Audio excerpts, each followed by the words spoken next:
ಇದು ಚನ್ನಪಟ್ಟಣ ಇತಿಹಾಸದಲ್ಲೇ ಒಂದು ಹೊಸ ಅಧ್ಯಾಯನ. ಸುಮಾರು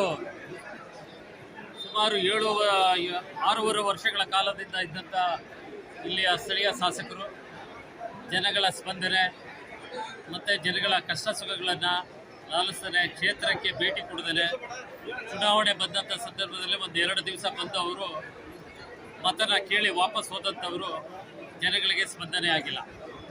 ಇವತ್ತು ಈ ಸಂದರ್ಭದಲ್ಲಿ ಚನ್ನಪಟ್ಟಣಕ್ಕೆ ರಾಜ್ಯದ ಉಪಮುಖ್ಯಮಂತ್ರಿಗಳ ಅಭಿವೃದ್ಧಿ ಕೊಡುಗೆ ಬಹಳ ಅಪಾರ.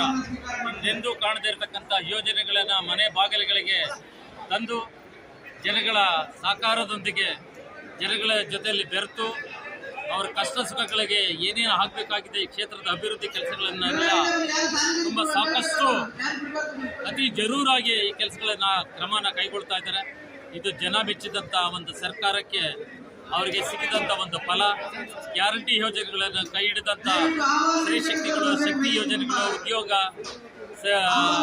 ಮತ್ತು ಇಂಥ ಯೋಜನೆಗಳನ್ನು ಮನೆ ಬಾಗಿಲಿಗೆ ತಂದುಕೊಂಡಂಥ ಬಡವರಿಗೆ ಇದು ಅನುಕೂಲ ಆಗಿರ್ತಕ್ಕಂಥದ್ದು. ಈಗಾಗಲೇ ಹೈನುಗಾರಿಕೆ ಪ್ರತಿಯೊಂದು ಇಲಾಖೆನಲ್ಲೂ ಕೂಡ ಪ್ರತಿಯೊಂದು ಸೌಲಭ್ಯಗಳನ್ನು ಒದಗಿಸುವಂಥ ಮನೆ ಬಾಗಿಲಿಗೆ ತರ್ತಾ ಇದ್ದಾರೆ. ಇದೊಂದು ಬಹಳ ಖುಷಿ ತರ್ತಕ್ಕಂಥ ವಿಚಾರ ಅಂತಕ್ಕಂಥ ಸಂದರ್ಭದಲ್ಲಿ ಹೇಳೋದಕ್ಕೆ ನಾವು ಇಷ್ಟಪಡ್ತೀವಿ. ನಮ್ಮ ಹೆಸರು ಎಸ್.ಸಿ. ಶೇಖರ್, ಜಿಲ್ಲಾ ಗ್ಯಾರಂಟಿ ಅನುಷ್ಠಾನ ಪ್ರಾಧಿಕಾರದ ಉಪಾಧ್ಯಕ್ಷರು.